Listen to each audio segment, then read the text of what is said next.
Today, well, we're going to dig into meme coins and figure out what makes them work.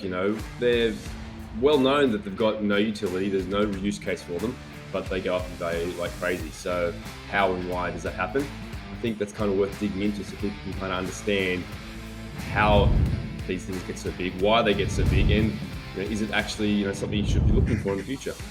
So, I reckon we should start by talking about the original meme coin, Dogecoin. And maybe there's some people out there that go, no, that wasn't the original meme coin. There's probably others out there, but Dogecoin was the real original that actually took off, got up a huge market cap, and continues to still thrive in the market. So Dogecoin in and of itself was created as a joke. It literally was created as a joke coin. It was a fork from Litecoin. This is back in 2013 with the literal people that forked it saying, cryptocurrency is a bunch of hype and craziness, and we're demonstrating that by creating a coin that's got a picture of a dog, a Shiba Inu dog, and it has no value, and it went crazy. And so why and how? And it's got a whole bunch of things to it. Like, obviously, the image of the dog was a huge part of it because it gave this, identity and culture to the group. It was also coming down to, a lot of really clever marketing, which Pepe kind of did as well. Dogecoin was using sponsorships through Olympics teams and NASCAR drivers. They were creating a lot of hype and getting it in the front face of everyone out there. And huge pushes on social media. Twitter was enormous for Dogecoin to get it going. So all these kind of elements of a really heavy marketing push to put it in front of people, make it fun, make it funny, was a big part of Dogecoin being big. And then at the end of it, like we saw in 2021, Dogecoin absolute madness when Elon Musk is tweeting about it. And Dogecoin went through the roof just based off Elon Musk tweeting about it. Again, no real utility. It's an inflationary token. It's kind of like Bitcoin because it's a fork of Litecoin, but there's no deflationary element. It's a proof of work chain. So I guess it's got that going for it. So it has a little bit more going for it than the newer versions like the Shiba Inu and Pepe's. But the real value for it is simply the culture and the people behind it that want to believe in it. It pretty much memed itself into existence. I mean, and it had no pretenses about it when it came out. These tokens are going crazy. Ethereum has made it so easy to launch tokens, and it launched itself, literally declaring itself as a meme coin. And here we are, 2023, and like you said, Simon, Elon Musk is tweeting about it. But I kind of feel like back then, it was easier to launch a token. There weren't as many as there are now. And 2023, the whole market is saturated. We've got NFTs, blockchains on blockchains, quite literally, layer twos and layer threes. So I feel like launching a meme coin in today's day and age is a little bit harder. And yet there's tokens out there that actually manage to do it really well. Case in point, Pepe. So how did Pepe do it? Is a question. It's a question for me or a question for you? I think it's a question for you, Will. How did Pepe do it? What are your thoughts? Well, I've been really curious about Pepe because, like I said, in this day and age, it's a lot harder to launch a token. And the thing is, I feel like by the time we hear about a token and it's on the news, it's a little bit too late. I think the people who had the sense or luck to get into it really early are the ones who really made their profit. Whereas really, when it hit the news, I think that was around the beginning of May. I think May 2nd, 3rd, 5th, roundabout there. And Pepe started, hit an all-time high straight after they hit the news, and then after that it crashed. So I got really curious, and I wanted to see, well, what was going on before it was even launched, and that's where I started. And the first thing I checked was the domain name. That's where you want to see. That's the earliest proof you can get of Pepe being online. And this was 2 weeks before it launched. This was May 30th, and you can tell that they used Wix. If you look at the source, they used Wix, and that's a really quick and dirty way to create a website. So it's not like they're really being super careful with the website. And the first tweet was on April 5th, and that got just a little bit of attention, nothing too much, a couple of retweets.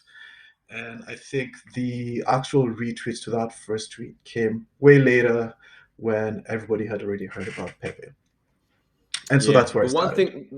one thing I would say though on their Twitter account, which is very obvious right from the get go, they went very heavy and very hard with lots of tweets. You're talking about 15 to 20 tweets a day right from the get Mm. go, using the Pepe the Frog and pictures, funny pictures to try and gain a bit of traction. So clear evidence there was that these guys went very heavy, very hard on the social media to try and get people to engage, get people to laugh about it.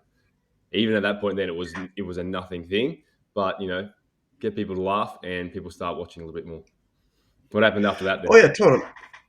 Yeah, totally. And the whole thing that is interesting about Pepe is that, on one sense, it is organic, but then organic just doesn't always happen on its own. It's kind of like a fire. You first got to start it. And what I find interesting is that these Pepe people seem to really know what they're doing in terms of stoking the fire. And so the website was launched on March 30th. That's when at least the internet held it, but not everybody knew about it. And it was officially announced on the 15th. But now the interesting part is the token is announced on the 15th, where they say that they've launched the token, they've reserved 6% for exchanges, which is interesting. But then also they said that the rest of it, they put it out for liquidity and they burned the LP tokens, making them seem trustable. So that was on the 15th. But when you look at the contract data, the token was obviously launched a couple of days earlier. But more of interest is that on the 14th, you could already tell that there was a couple of different accounts that started to hold the token. So they say that they gave away 94% of the tokens. That's great. But before they did that, anywhere between 50 to 130 people were holding a decent amount of Pepe, just waiting for it to go up. And that is before the announcement. Oh, what So, do you so think it was about it was that, kind Simon? Yeah. it was kind of a case of we're going to say really nice things to the public through our social media, but what we're actually doing in the background is not entirely that. So again, that's Mhm. screams of scamminess and rug pulliness kind of ideas because straight Mm. away they're lying about what they're doing with the tokenomics. Oh yeah, totally, totally. And that's the thing. You don't usually see these things in the news or anything, and it's only until you dig a little bit deeper. But the more intriguing thing was that in the on April 20th, Pepe comes out and they announce that Pepe is already listed in a bunch of exchanges, OK, OKX and Binance follow through later, Mexi. All of these guys are in the top 20% of exchanges, the top 20 exchanges actually. But here's where it gets interesting. For anybody who had been looking, using a couple of tools out there, and if you want to know what these tools are, just put a comment and maybe we'll put it in the next episode. Is that these exchanges had already started playing around with Pepe April 18th. From April 18th, you could tell Mexi and OKX and Binance already started to toy around with the token.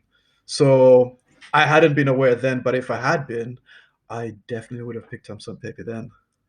Right? Yeah, for Yeah. sure. And look, at the end of the day, these exchanges are there to service customers. And so they want to Mm, make sure that they've got tokens on there that their customers want to buy. So I think they had a little bit of foresight to see the momentum that this thing was kicking up. And they've obviously been around the block enough to know that this one had kind of past a threshold of, going nowhere. That's probably why the mm, exchanges were getting on board. Volume for exchanges is how they make their money, and they want to make sure that their customers get the coins that they want. So I can understand the exchanges being early to this because it's their job to be early to where huge amounts of volume are going to be. 100%. I think another thing to consider is that for any token to get into exchanges nowadays, it's really difficult. Back in 2017, it was super easy. Now, like you said, Simon, volume is really important. And not only that, exchanges really want to uh, know the token that they're launching. They want to understand whether they'll have any issues with securities later in the future. they want to know who the team is. They want to read the white paper. There's so much that goes into getting launched into an exchange, including if a token wants to get into an exchange, they actually need to engage market makers because exchanges don't usually want to take care of this themselves, and they also don't want a token that is sitting there with where the price differences, where the spread is too high. So, and getting into low tier exchanges, you can almost get in there without a market maker. But then as the tiers go up towards the top 20, you really want to register with a market maker who has a lot of clout and money. And how the deals usually work is they typically request a certain amount of tokens off of you, and they make an agreement that they're going to market make for you and hopefully make a profit on their side. And then the agreement is that, say, 2 years down the line, they either return the tokens back to you or they have an option to purchase them at, let's say, a pre ICO price. And 2 years down the line, if the token is worth a little bit more than that pre ICO price, then they purchase it off you and they hold the tokens. If they're not interested in keeping the tokens, they just return it to you. And they've also made it profits off of trading. So what's really interesting is that all of these exchanges wanted to get a hold of Pepe quite early on.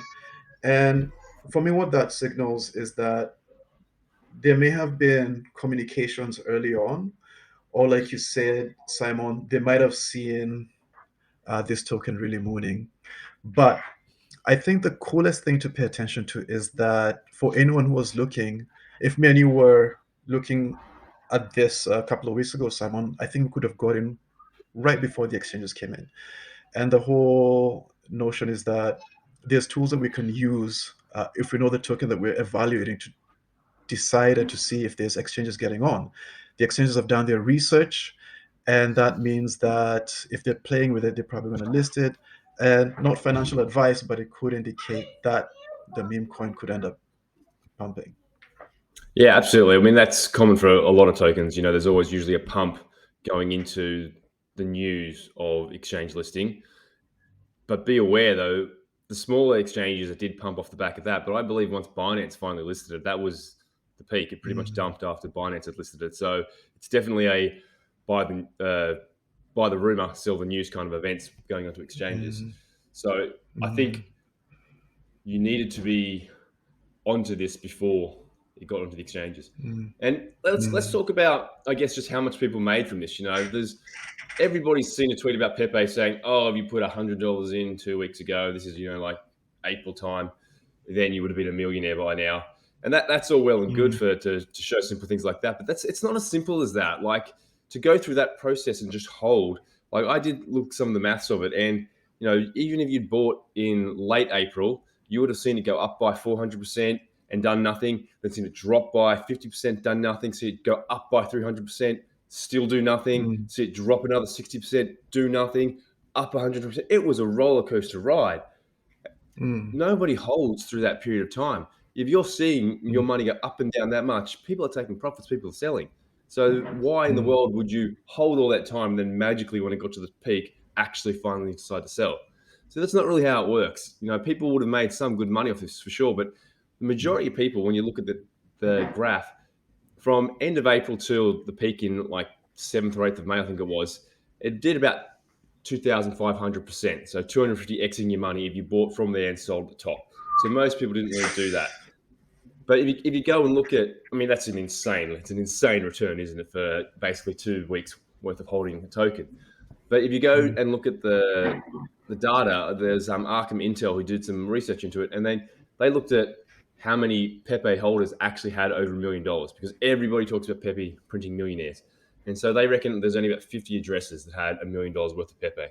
So not everyone's making millions of dollars. You don't make millions of dollars from $100 into this thing unless you got it 15th of April when they launched it, basically. That's pretty much the only time where your $100 would have turned into that kind of $1 million mark. The people who made $1 million, they were putting tens of thousands, if not hundreds of thousands of dollars in. So they were 10xing for 20xing their money, but it certainly wasn't, 100,000 xing their money from $100 up to $1 million. It's not really how it works. So these people who these big holders, had a lot of risk money to play, and they obviously played it very well. They managed to turn tens of thousands of dollars into a million. But 50 people having $1 million worth of Pepe out of everybody in crypto who heard about the hype of it, it's not as big of a thing as people think about. You still can make huge money from it. It's not minting millionaires all over the place though. Simon, I hadn't seen that analysis, but just looking at Dune Analytics, I would wager that those 50 millionaires are probably one of those that bought in on April 14th before everybody else got on. And Probably, probably, yeah. yeah, yeah. And the other thing that's worth noting is that, like you mentioned, buy the rumor, sell the news. I think that makes so much sense because once it hit Binance, give it another week, say 10 days, May 1st is when media really started to get excited and shill it.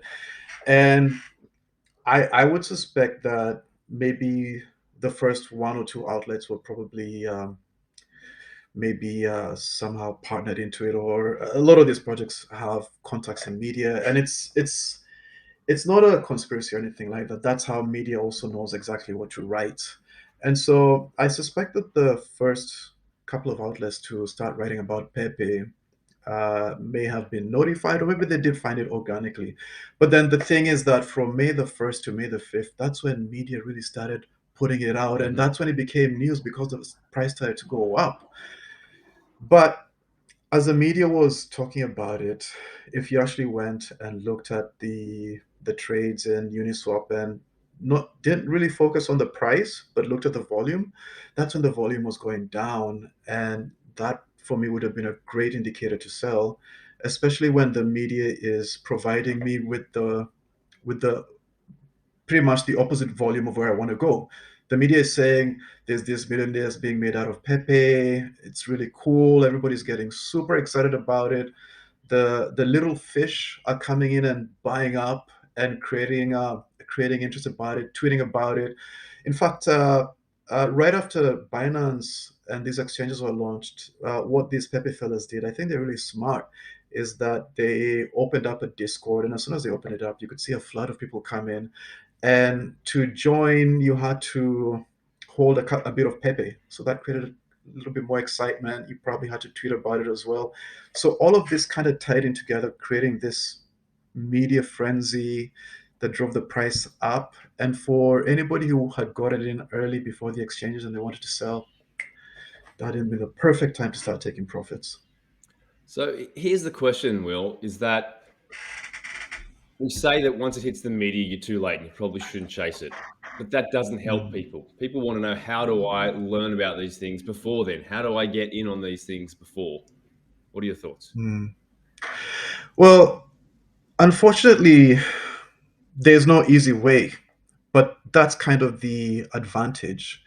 The advantage is that most people get their news off of Reddit, which gets their news off of CoinMarketCap. And there's also paid YouTube shillers as well who are out there shilling tokens. But I think if you're smart about it, you can start to pick up trends before they really pick up. For example, like this is a quick and dirty way of going about it. If you go to Twitter and just type in crypto, nothing else, just crypto hashtag, you're going to see all of these meme coins coming up if that's what you're looking for. Heaps and heaps of meme coins. And I think the first step is identifying them before they get really big. And we're just talking about meme coins today because there's other ways of identifying really good projects that have strong fundamentals behind them, which is what we talk about most of the time. But today it's meme coins. So if you go to crypto, if you go to Twitter and just hashtag crypto, all of those meme coins are going to show up. Everyone is going to show up there.